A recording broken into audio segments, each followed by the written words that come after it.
지금부터 내가 해주는 얘기 들어주겠니? 할렐루야. 4월 15일 목요일 새벽입니다. 주님 뜻대로 살기로 했네. 1절 2절 찬양합니다. 주님 뜻대로 살기로 했네. 주님 뜻대로 살기로 했네. 주님 뜻대로 살기로 했네. 뒤돌아서지 않겠네. 이 세상 사람 날 몰라줘도, 이 세상 사람 날 몰라줘도, 이 세상 사람 날 몰라줘도 뒤돌아서지 않겠네. 오늘 하나님께서 주시는 은혜의 말씀은 구약성경 출애굽기 5장 22절에서 6장 13절 말씀이 되겠습니다. 출애굽기 5장 22절에서 6장 13절 말씀 중에서 6장 1절과 2절을 봉독해 드리겠습니다. 여호와께서 모세에게 이르시되 이제 내가 바로에게 하는 일을 내가 보리라. 강한 손으로 말미암아 바로가 그들을 보내리라. 강한 손으로 말미암아 바로가 그들을 그의 땅에서 쫓아내리라. 하나님이 모세에게 말씀하여 이르시되 나는 여호와이니라. 아멘. 오늘은 당황치 말고 다시 시작하라, 당황치 말고 다시 시작하라 라는 제목으로 하나님 말씀을 상고하겠습니다. 모세와 아론이 바로를 만나고 나온 이후에 그 반응은 예상치 못한 것이었습니다. 이 바로의 반응으로 말미암아 이스라엘 백성들은 그 고난이 더 심각하게 가중되고 말았습니다. 이스라엘 백성들과 그리고 아론, 모세까지 충격에 사로잡히게 됩니다. 그들은 희망에서 절망으로 추락하는 듯한 고통을 느끼고 아주 당황하게 되었죠. 모세는 아닐까 했지만 모세 역시 마찬가지였습니다. 바로가 쉽게 내보내지 않을 것이다 라는 말씀을 모세는 분명 들었지만 모세도 이스라엘 백성들과 함께 놀라고 당황스러워 했던 것입니다. 그래서 항의하는 이스라엘 백성들에게 아무 말도 하지 못하고 돌아와서는 하나님께 항의 섞인 기도를 올려드리게 됩니다. 출애굽기 5장 22절 23절 모세가 여호와께 돌아와서 아뢰되 주여 어찌하여 이 백성이 학대를 당하게 하셨나이까? 어찌하여 나를 보내셨나이까? 내가 바로에게 들어가서 주의 이름으로 말한 후로부터 그가 이 백성을 더 학대하며 주께서도 주의 백성을 구원하지 아니하시나이다. 모세는 아주 낙심했고요. 하나님을 향한 원망의 마음이 커져가고 있었음을 알 수가 있습니다. 우리는 이 모습에서 아주 중요한 교훈을 반드시 얻어야 할 것입니다. 여러분, 모세가 어떤 사람이었습니까? 하나님 믿고 의지하고 용기를 내어 사명자의 길을 걸어가는 사람이었습니다. 그런데 그런 그의 믿음과 사명감이 무색하게 예기치 않은 반대에 봉착하자 그냥 무너지고 말았습니다. 어찌할 바를 모르면서 그냥 당황하면서 하나님께 원망을 하고 있는 거예요. 바로 이것이 우리가 얻어야 될 교훈입니다. 하나님의 사명자가 믿음이 좋은 사람이, 사명감에 충만한 사람이 바로 당황할 수밖에 없는 상황에 직면할 수 있느냐라는 질문에 대해서 예스, 그럴 수 있다라는 것, 이것을 우리가 꼭 알아야 한다는 거예요. 그렇지만 그런 상황이 하나님의 언약에 대한 의심이나 낙심으로 이어져서는 안 된다. 이것을 우리는 꼭 기억을 해야 한다는 것입니다. 우리는 이미 결과로 알고 있어요. 모세가 이 낙심했던 것은 필요하지 않았다는 거예요. 모세는 그 낙심을, 이 상황을 반드시 이겨낼 수 있다. 그것을 우리는 이미 알고 있어요. 참된 신자, 하나님의 생명을 공급받는 사람, 부활신앙을 무장한 사람은요, 당황스러운 일이 벌어질 수 있지만 그것 때문에 무너져서는 안 된다 하는 것을 꼭 기억을 해야 할 것입니다. 또한 두 번째로 얻을 우리가 교훈은요, 이 당황스러운 상황이 우리의 실패, 우리의 믿음 없음, 하나님의 무능을 의미하지 않는다. 그것도 기억을 해야 할 것입니다. 왜 그렇습니까? 하나님은 살아계시고 전능하시며 전지하시기 때문입니다. 다 아시는 거예요. 게다가 하나님께로부터는 무한의 생명이 계속해서 흘러나옵니다. 하나님의 백성들, 즉 믿음의 사람, 그리고 사명자, 구원받은 사람, 이 사람들은 어떤 사람들입니까? 그 하나님의 무한하신 생명을 계속 공급받는 사람들이에요. 영원한 생명으로 무장된 사람, 세상이 이길 수 없는 불사신과 같은 그런 존재다 하는 거예요. 하나님의 도우심은 멈추지 않습니다. 그러므로 당황스러운 일이 벌어져도 절대 낙심하면 안 되는 거예요. 그런데 모세는 이 당황스러운 일이 벌어지자 무너지고 말았습니다. 여호와 하나님 스스로 계신 자, 생명의 원천이 되어주신 그 하나님을 믿는 믿음을 놓쳐버리고 만 것입니다. 신학적으로 말하면 우리 신앙의 핵심인 부활신앙을 잊어버린 거예요. 불신자처럼 죽음의 세력에 굴복하고 만 것입니다. 이제 끝이구나, 더 이상 기회는 없을 것이다 라고 속삭이는 이 마귀의 속임수에 넘어가고 말았다 하는 거예요. 자, 그렇다면 이렇게 택하시고 믿음의 비밀과 사명도 주셨던 이 모세가 넘어졌을 때 하나님은 어떻게 반응을 하셨을까요? 무섭게 책망하시고 넌 안 되겠다, 다른 사람 찾아야겠다 라고 하셨을까요? 구원의 역사, 복 주시기로 하셨던 계획을 뒤로 미루셨을까요? 하나님께서 어떻게 반응하셨는지 성경을 통해 확인해 보겠습니다. 6장 1절과 2절. 여호와께서 모세에게 이르시되 이제 내가 바로에게 하는 일을 내가 보리라. 강한 손으로 말미암아 바로가 그들을 보내리라. 강한 손으로 말미암아 바로가 그들을 그의 땅에서 쫓아내리라. 하나님이 모세에게 말씀하여 이르시되 나는 여호와이니라. 먼저 하나님은 무너진 그를 포기하지 않으시고 끝까지 사용하실 것이라는 약속을 재확인해 주십니다. 얼마나 놀라운 은혜인지 모릅니다. 애굽왕 바로는 결국 너희들을 내보내게 될 것이다. 내 능력을 너를 통해서 보고 너희를 애굽에서 쫓아낼 것이다. 그러니까 바로는 아무것도 아니야. 너와 내 백성을 이길 수 없다라는 말씀을 해주신 거예요. 그리고 나서 승리할 수밖에 없는 이유를 말씀해 주시는데 이미 말씀해 주셨던 그 이유를 재확인시켜 주신 것입니다. 그것이 바로 2절이죠. 내 이름이 무엇인지 아느냐? 여호와다 라는 얘기예요. 스스로 계신 분, 영어로 I am 이라고 그랬죠. 자신에게서 생명이 영원히 솟아나오시는 분, 그래서 어제와 오늘 그리고 내일이 영원토록 같으신 분이라고 했습니다. 게다가 3, 4절 말씀을 덧붙여서 말씀해 주시죠. 내가 아브라함과 이삭과 야곱에게 전능의 하나님으로 나타났으나 나의 이름을 여호와로는 그들에게 알리지 아니하였고 가나안 땅 곧 그들이 거류하는 땅을 그들에게 주기로 그들과 언약하였더니. 하나님 말씀이 무엇입니까? 너와 내가 존경하는 너의 조상들과는 엄연한 차이가 있다라는 말씀이에요. 아브라함과 이삭과 야곱에게는 약속만 주셨대요. 나의 이름 여호와라는 이름은 알려주지 않았다라는 거예요. 그런데 여기에 좀 이상한 점이 있어요. 아브라함과 이삭과 야곱은 여호와라는 이름을 몰랐을까요? 그렇지 않습니다. 그렇다면 이 말씀 무슨 뜻입니까? 그들에게는 여호와라는 이름을 체험적으로 알려주지는 않았다. 이런 말씀이에요. 자, 그렇다면 모세에게는 어떻게 알려주시겠다는 거예요? 여호와의 이름을 체험적으로 알려주겠다라는 말씀을 하신 거예요. 이미 모세는 체험했죠. 80세 된 자기를 불러주시는 경험을 했습니다. 게다가 뱀꼬리를 잡아도 물리지 않고 죽지 않는 그런 놀라운 경험을 했습니다. 또한 백성의 리더이기를 원했지만 실패했어요.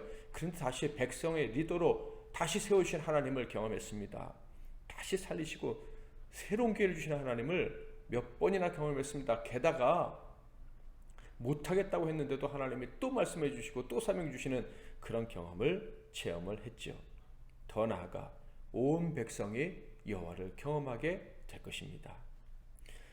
조상들은 다양한 하나님을 경험했습니다. 물론 그들도 생명의 하나님을 경험했죠. 100살에 아들을 얻은 아브라함, 여호와 하나님을 경험한 거예요. 그 경험들은 참으로 놀랍고 대단한 것이죠. 그런데 모세와 비교하면 조금 차이가 있습니다. 그들은 샘물이 솟아나는 그런 경험을 했다고 비유를 한다면 모세가 경험하는 여호와는요, 쓰라미같이 몰려오는 생명인 거예요. 그러니까 자기와 자기 가족만 사는 것이 아니라 온 이스라엘 백성이 몇백만이 되는 사람들이 함께 살아나는 그런 생명의 능력, 그것을 모세가 경험하게 되는 것입니다.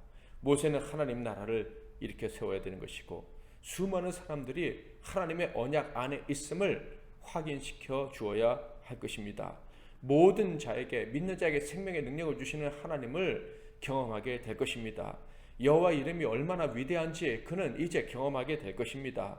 그래서 하나님은 모세에게 너는 조상들과 다른 여호와를 경험하게 될 것이다.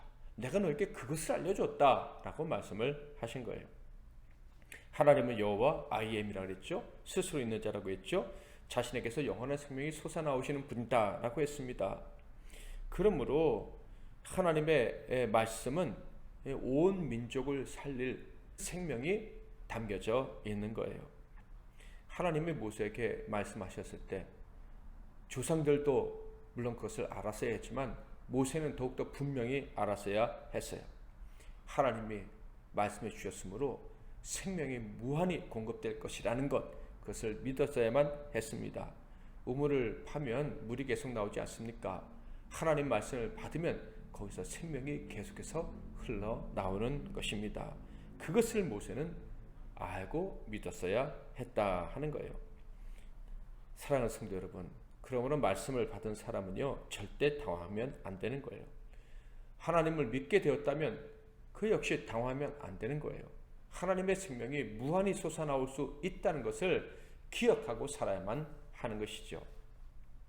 5절을 볼까요? 이제 애굽 사람이 종으로 삼은 이스라엘 자손의 신음소리를 내가 듣고 나의 언약을 기억하노라. 이게 무슨 말씀입니까? 하나님의 언약하신 것을 듣고 기억을 하고 있다면 당황할 일이 절대 없다, 이런 말씀이에요. 하나님이 기억해 주시는데 당황할 일이 뭐가 있겠습니까? 7절 너희를 내 백성으로 삼고 나는 너희의 하나님이 되리니 나는 애굽 사람의 무거운 짐 밑에서 너희를 빼낸 너희의 하나님 여호와인 줄 너희가 알지라. 너희들이 분명 확인하게 될 것이다 라는 말씀이에요. 하나님의 능력이, 생명의 능력이 너희를 사망에서 건져 내고야 말았다 라는 것을 알게 될 것이다 라는 말씀입니다. 그러니 지금 조금 어렵다고 당황할 일은 전혀 아니다 라는 말씀인 거예요. 하나님이 기억해 주시는 저와 여러분, 지금 어떤 어려움에 빠져 있고 함정에 빠졌든지 간에 아무리 당황스러운 일을 만났든지 간에 거기에 매몰되지 마시기 바랍니다. 너끈히 이겨낼 수 있어요. 모세는 이 말씀에 다시 용기를 내서 백성들에게 말합니다. 그런데 백성들은 모세처럼 마음이 다시 세워지지 않았어요. 믿지 못했어요. 모세의 말을 듣지 않았습니다. 그러자 모세가 또다시 무너지고 맙니다. 여호와 하나님의 입에서 나오는 말씀, 모든 것을 살리는 생명의 말씀을 들었지만 모세는 또다시 시들어버리고 만 거예요. 그래서 하나님께 또다시 이렇게 말씀을 드립니다. 12절 모세가 여호와 앞에 아뢰어 이르되 이스라엘 자손도 내 말을 듣지 아니하였거든 바로가 어찌 들으리까? 나는 입이 둔한 자니이다. 그런데 이런 믿음 없는 모세에 대한 하나님 말씀은 무엇이었습니까? 13절 여호와께서 모세와 아론에게 말씀하사 그들로 이스라엘 자손과 애굽 왕 바로에게 명령을 전하고 이스라엘 자손을 애굽 땅에서 인도하여 내게 하시니라. 아멘. 하나님은 모세를 동정하실 마음이 조금도 없으셨다라는 것을 알 수가 있어요. 불쌍히 여기지 않으신 것이 아니라 불쌍히 여길 필요가 조금도 없는 존재로 여기셨다 하는 거예요. 왜? 그는 이길 것이니까. 그는 실패하지 않을 것이니까. 지금 있는 실패는 진짜 실패가 아니니까 하나님 모세를 동정하실 필요가 없으셨다 하는 거예요. 모세가 만약 불쌍하다면 이거죠. 실패했고 당황스러운 상황에 빠졌기 때문이 아니라 여호와 하나님의 언약을 기억하지 못하고 있기 때문이죠. 여호와의 이름, 그 생명의 원천 되시는 그 하나님을 기억하지 못했기 때문에 불쌍한 것입니다. 사랑하는 성도 여러분, 저와 여러분은 모세보다도 더 큰 은혜를 받은 사람이에요. 부활하신 예수님을 확인한, 그리고 그분을 믿는 사람들입니다. 사망을 이겼고 영원히 이길 자라는 사실을 알고 살아가는 사람들입니다. 그러므로 우리에게 아무리 어려운 일, 예상 밖의 일이 찾아온다 할지라도, 아무리 당황스러운 일이 우리 앞에 찾아온다 할지라도 우리는 불쌍해지지 않습니다. 그러므로 무너졌어도 안 되는 거예요. 혹시 무너져도 부활의 생명을 우리에게 주신, 부활의 축복을 주신, 영생을 주신 우리 하나님은 우리를 포기하지 않으십니다. 포기하지 않으시니 다시 일으켜 세워주시는 거예요. 어떤 상황이 우리에게 펼쳐진들, 그래서 우리가 넘어진다 한들 우리는 다시 일어설 수 있습니다. 다시 일어서면 되는 거예요. 다시 시작하면 되는 것입니다. 오늘 말씀 마지막으로 결론적으로 하나님께서 늘 무너지게 될 줄 알았던, 오늘 밤이 지나면 무너지고 또 내일 무너질 줄 알았던 베드로에게 마지막으로 주신 말씀을 읽어보겠습니다. 요한복음 13장 10절, 예수께서 이르시되 이미 목욕한 자는 발밖에 씻을 필요가 없느니라. 사랑하는 성도 여러분, 우린 무너지지 않습니다. 혹시 무너져도 괜찮아요. 우리에겐 영원한 생명이 늘 솟아나오기 때문입니다. 오늘도 이 말씀 의지하고 일어서시고, 혹시 오늘 걸어가다가 넘어지더라도 다시 용기를 내서 일어서서 끝까지 경주하는 저와 여러분이 다 되기를 주님의 이름으로 축복합니다. 주님 뜻대로 살기로 했네. 찬양합니다. 주님 뜻대로 살기로 했네. 주님 뜻대로 살기로 했네. 주님 뜻대로 살기로 했네. 뒤돌아서지 않겠네. 이 세상 사람 날 몰라줘도, 이 세상 사람 날 몰라줘도, 이 세상 사람 날 몰라줘도 뒤돌아서지 않겠네. 세상 등지고 십자가 보내. 세상 등지고 십자가 보내.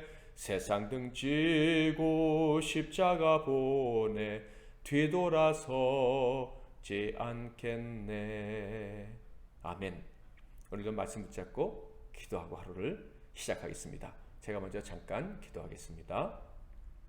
하나님 아버지, 우리가 아무리 기도하고 말씀으로 무장하고 믿음으로 살려고 해도 우리가 예상치 못했던 일들이 발생하고, 그래서 우리가 당할 수밖에 없는 순간들이 참 많음을 주님 앞에 고백합니다. 심지어 때로는 무너질 때도 있음을 고백합니다. 그러나 하나님, 우리를 하나님이 버리지 않으시고 포기하지 않으시고 우리에게 여호와 하나님으로, 부활하신 주님으로 늘 다가와 주시니 감사합니다. 그 은혜 때문에 지금까지 다시 일어서서 달려올 수 있었습니다. 바라기는 이제 우리 삶에 무너지는 일이 점점 적어지게 하옵소서.